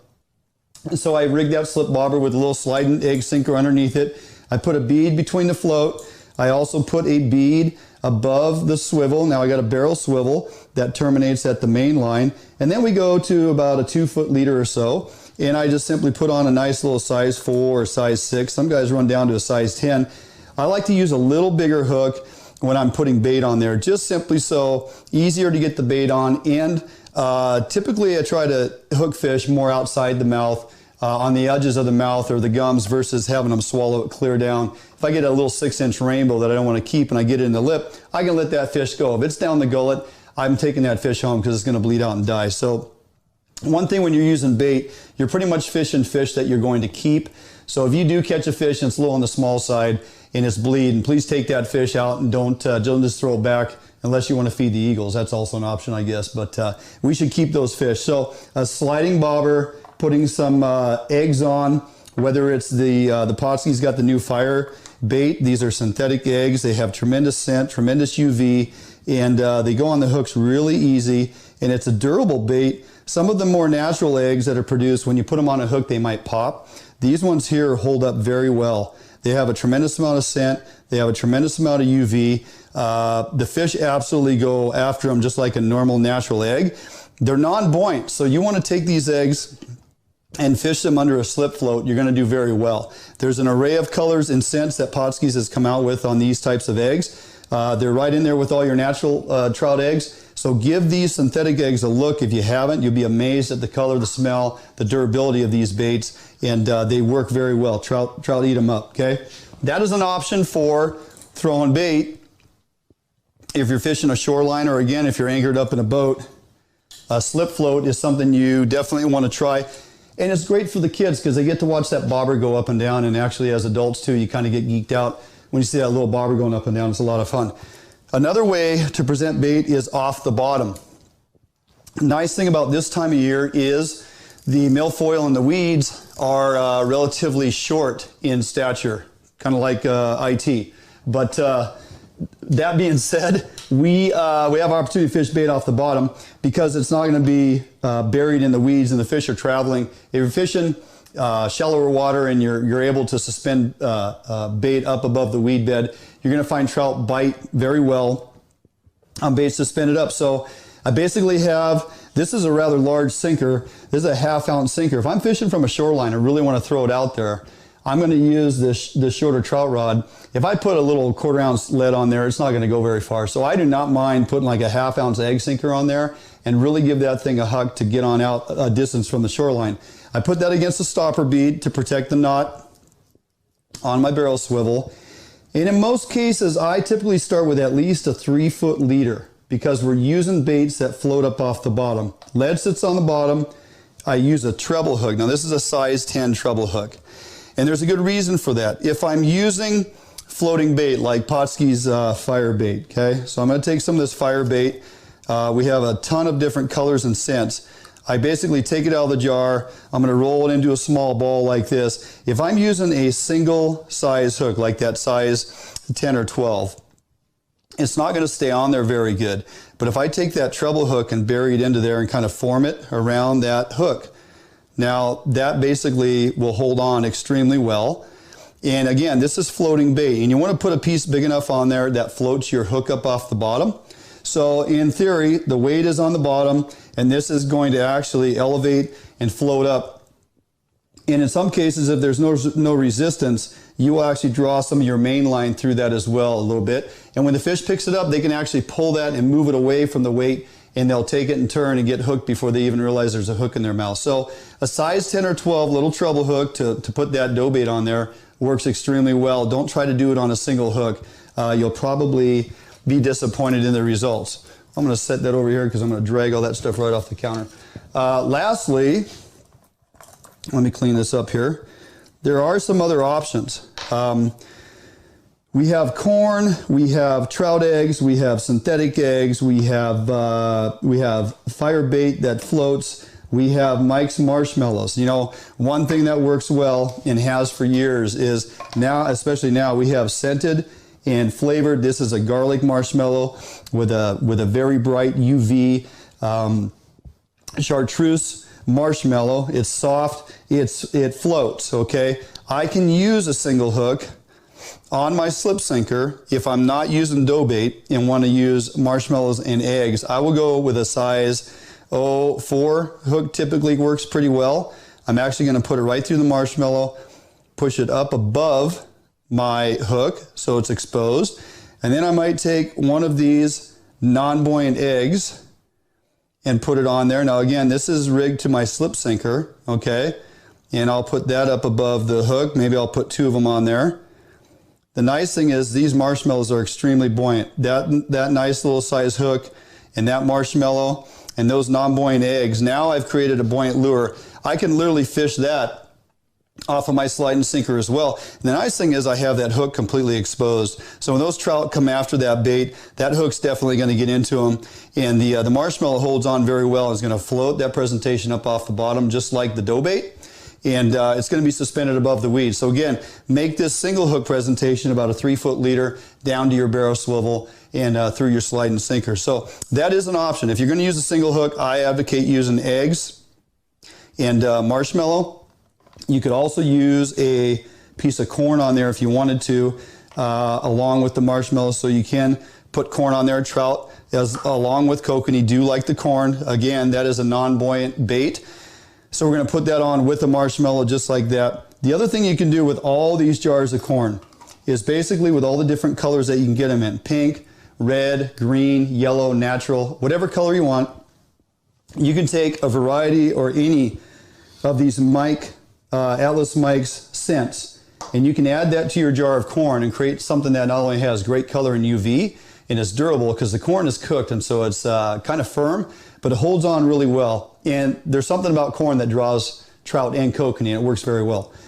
You take your scent, whether it's sand shrimp or just basic shrimp or shrimp krill combination, shrimp krill anise, whatever your combination is, and you put it in the jar of corn and just kind of fill a good amount of volume in there to where this stuff is soaking in that oil. And as long as you keep that in the refrigerator, I guarantee if you're not able to fish that entire jar through a trout season, maybe you go through half of it, it's still going to be good next year. I've done it multiple times where I take the bait back out the next season and it fishes just fine because the corn has been cooked. There's really no bacteria in there. You introduce a little bit of oil, keep it in the fridge, and it's going to work really great. So there's some troll options for you if you guys and gals have boats. There's some bank fishing options for you if you're on the shoreline taking the kids out fishing. You may have to cast for them if they're little guys, but once you hook those fish on bait, let them fight that fish and get those trout in. And you got a week or so to get ready, so get to your local tackle shop, buy your trout gear, and have a good time.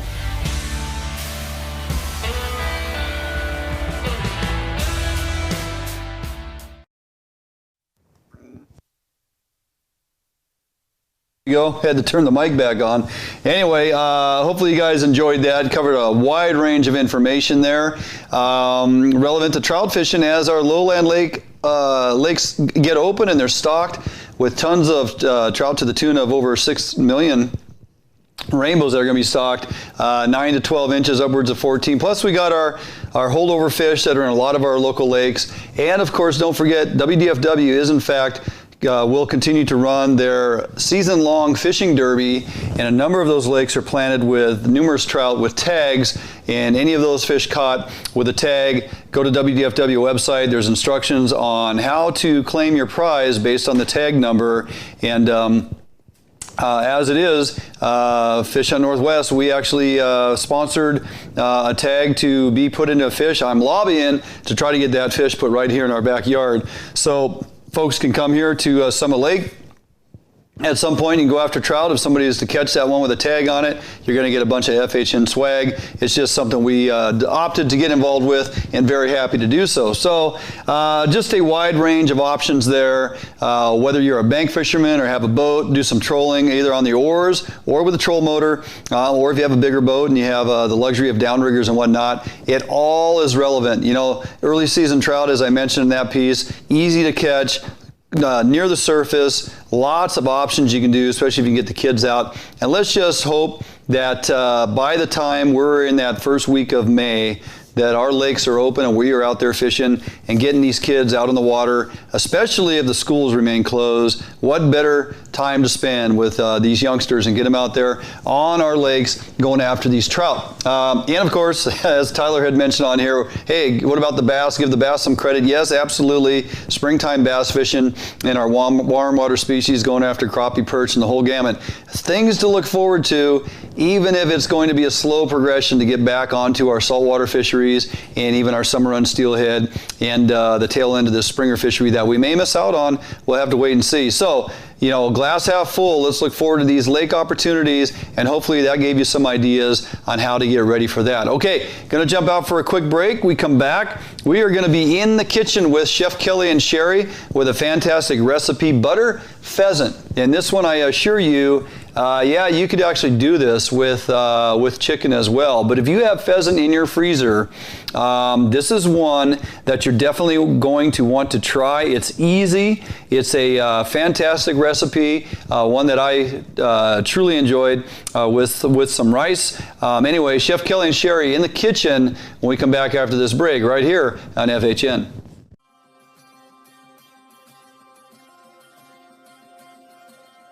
Allied boats are built by West Coast fishermen for West Coast fishermen. Deep V 21-degree dead rise at the transom guarantees a smooth ride no matter the conditions. Allied offers all of our boats with Honda outboard packages so that you can take full advantage of the reliability and 5-year top-to-prop warranty from your Honda outboard. Allied boats range from 19 to 32 foot in length, so no matter what type of heavy gauge boat you are looking for, we have it for you. All of our Corsair 21 foot and larger designs come standard with reverse chine that is welded inside and out with no extrusions below the waterline, so that you will never have to worry about corrosion problems down the road. Get out on the water today in a boat that you can trust and enjoy with Allied Boats. Contact us at Allied Boats today to learn much more about our incredible fishing machines.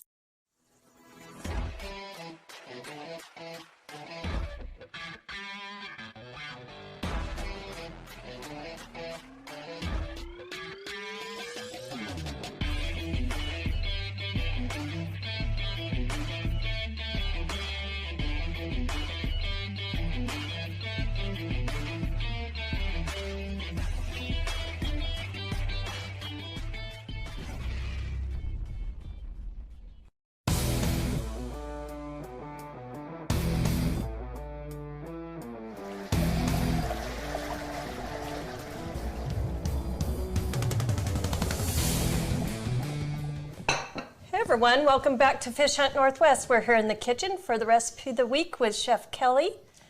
And let's see, what do we have here? Some sort of bird.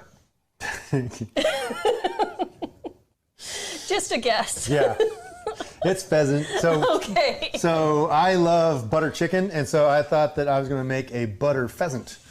Oh. Yes, right? Why not? Why not? Why not? Exactamundo. Okay. Okay. So, you know, this is pheasant breast here. You know, pheasant doesn't have very much fat in it. You know, it's like chicken breast, but even leaner. So, you know, it's easy to overcook. So we're trying to fight to not really dry it out. Okay. Okay. So I got some spices here I want to explain it, but I want to get going here. Okay. So get some oil going on there. All right. And I want to go ahead and season this now. And isn't it important to wash the pheasant? Oh yeah, because feathers the pheasant feathers are kind of like hairs. You know? Yeah, they are. You know, yeah. and it seems like you rinse it and rinse it, you go, I'm good. Yeah. And then you look again, and you're like going, what is this? Another one, yeah. Yeah. So kosher salt. We're gonna do about a tablespoon of garam masala. Garam masala is like the signature Indian spice. I mean, you can really, yeah, that's really strong. Yeah, clove and cardamom, cinnamon, all those kind of sweet spices is all in here. And it's kind of, if you wanted to have just one spice that's going to be your Indian spice. Say the name of it again. Garam masala. Okay. No. And you can just find that in regular stores? And you can find that at regular stores. We found that at Hagen's, right? Yep. Yeah. Yep. Okay. So I'm going to put probably like a teaspoon. Oh, yeah, and a good tip.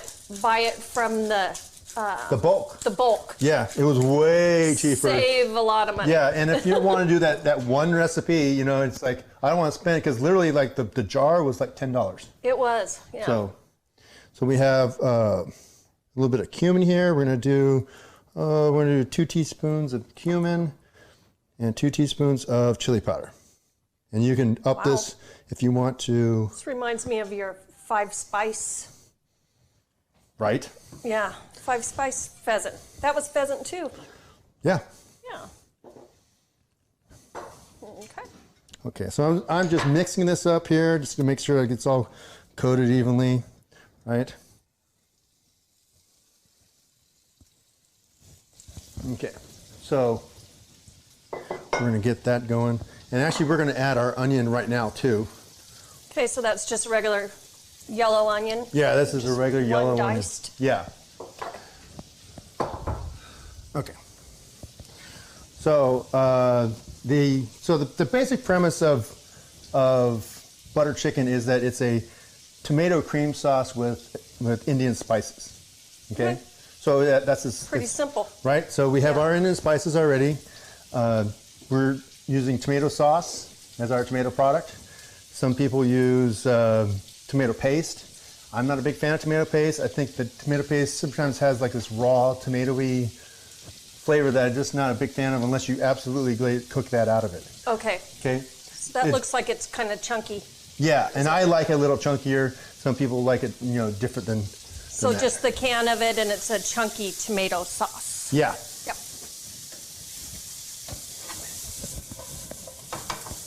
Fancy. Okay, so that's sauteing away. So now, traditionally, you would add literally butter to your butter chicken, okay? But when you make butter chicken, and most Americans would say that, oh, it looks very broken, it looks very greasy, and it doesn't look very appealing. So to combat that, we use heavy cream. The other thing you can also use is full-fat yogurt. Oh, okay. In India, they don't call it yogurt, they call it curd. Oh. Okay, so if they ever see a recipe that says curd, they're like, what's that? Yeah. There you go. Yogurt sounds a little bit better. Sure, we'll go with that. Curd. Curd. I'm just adding a little bit of red chilies to it too. Those are these red chili peppers? Yeah. Okay, we're getting some good crust on here. Okay, so now we can add our ginger. That's about 2 teaspoons of ginger. And about 2 tablespoons of garlic.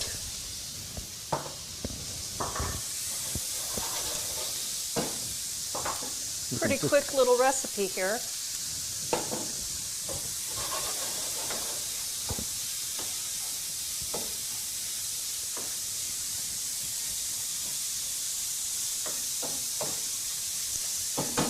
Smelling good. Right? Okay, so now we're going to add about 8 ounces of our tomato. There you go, set that aside. And about 3/4 of a cup of cream.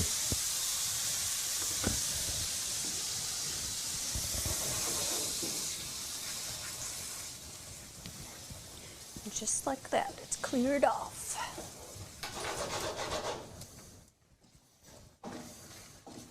Okay.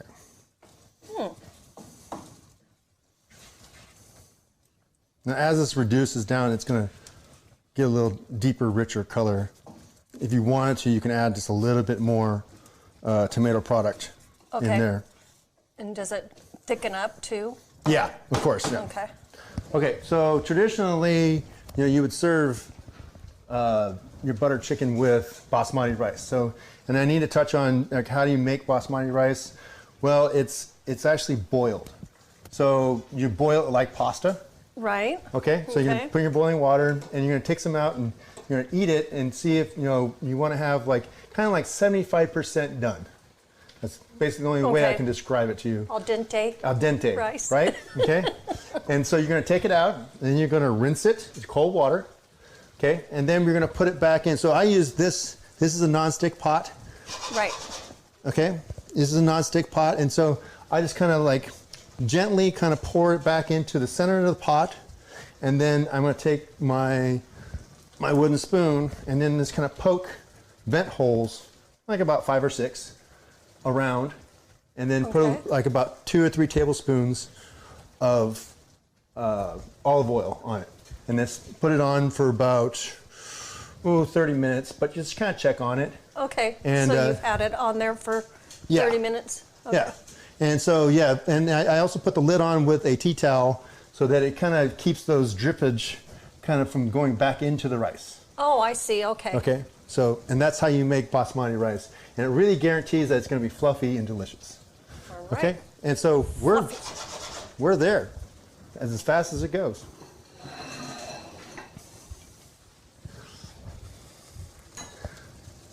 Okay, so you can see my beautiful basmati rice.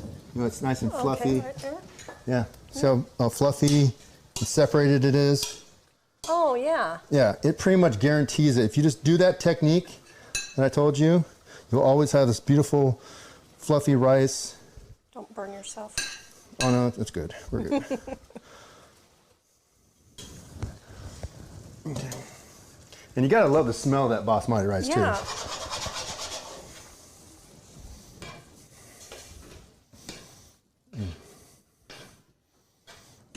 Actually, 2 seconds. I want to check for seasoning. Okay. Remember, you always got to check. Make sure that you have. It's good because it needs a little salt. Okay. Yeah, you can always add more salt. Right? Can't take it out.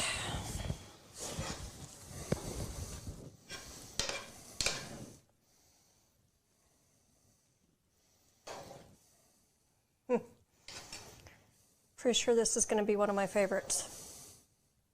Smell of it. Isn't. So you don't even need those. No. Okay. A little bit of cilantro on top, and you're good. Good to go? Good to go. All right. And Bob's your uncle. You stole that from me. Yeah. Guys, try some butter pheasant. You know, it's a great way to utilize this, and it has a good craving if you have any cravings for Indian food. You know, in the middle of the week. Absolutely. Yeah, quick and easy. Yeah. As usual. Yeah. Okay. Well, while we dig in, we're going to go ahead and throw it to you guys back in the studio.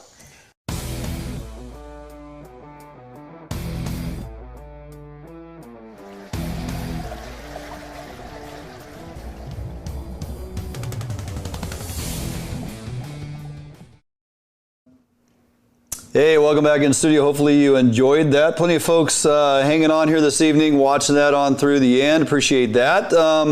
that recipe and so many more that we've done over this past year with Chef Kelly and Sheri in our kitchen can be found on our Facebook page or our YouTube channel. They're all there with the recipes and the full how-tos. This is a great opportunity, as I mentioned at the beginning of the show, to pull stuff out of the freezer and take full advantage of having time to experiment with new recipes and try some things that you haven't had the time or maybe necessarily the guts to do previously. So so Matt's here saying that I don't think I've ever had pheasant. I'm telling you, man, you're missing out. So if we have to steer you folks in the direction of where to go take advantage of some great pheasant opportunity as we roll into this next season, we can certainly do that with the connections we have. Once you've had pheasant, you will understand what you have been missing. So lots of great recipes. I think that is probably the third or fourth pheasant recipe Chef has done, to be honest, and they've all been fantastic. So you can't go wrong with some pheasant.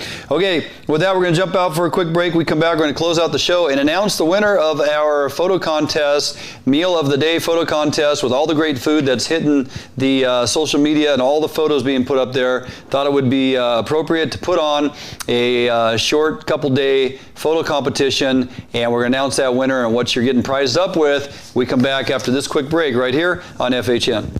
Marine is the one-stop shop for the Pacific Northwest angler. Whether you are looking for a small skiff to fish the Sound or rivers or a huge offshore tuna machine, Defiance Marine has it. At Defiance Marine, be sure to power your boat with a Honda outboard package. Take advantage of the reliability and 5-year top-to-prop warranty on your Honda outboards. Our service department is always here to help and serve you as the customer. Did you know Defiance Marine has boat financing experts to help get you the best term rates on your new boat purchase? If you need financing for that new boat, call us today. We guarantee the best price, best service on a repower for your current boat. Defiance Marine is a Honda Premier dealership and one of the largest on the West Coast. Defiance Marine also carries all the gear that you will need. Everything from auxiliary kicker motors to fishing tackle and bait. Defiance Marine has certified technicians that are top-notch at their job. Some of the best in the Pacific Northwest at evaluating your boat issues and problems. Stop in today or give us a call for all your needs at Defiance Marine.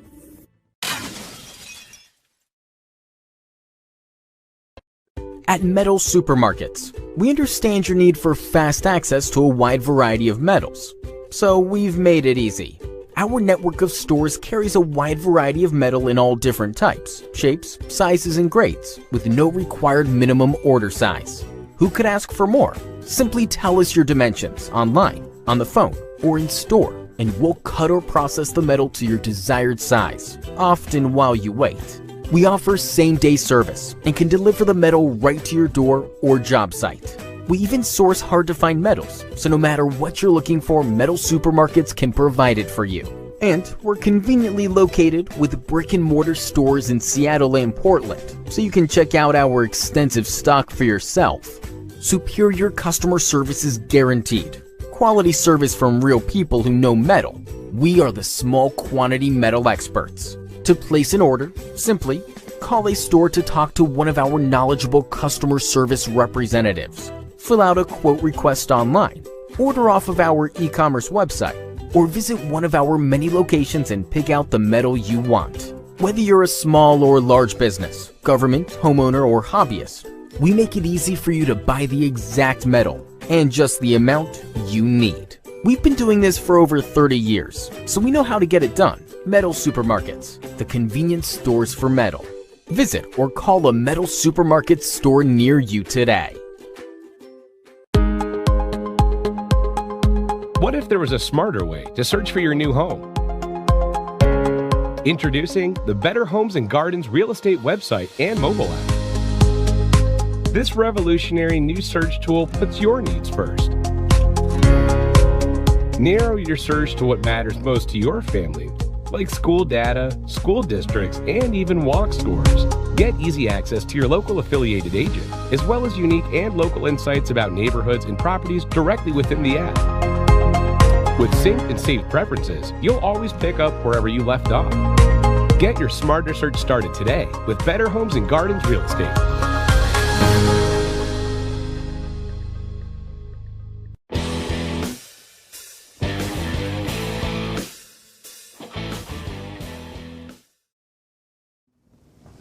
Hey, welcome back in studio as we close out the show. Thanks for everybody hanging in there through the commercial breaks. It's through our sponsors we're able to bring you this show each and every week, so I appreciate the fact you guys tuning in and providing us an audience each and every Thursday as we go live at 7 p.m. So throughout the week, continue to join us on our Facebook page. We'll try to maintain a level of keeping communications open and content relevant as we work our way through this week in and week out.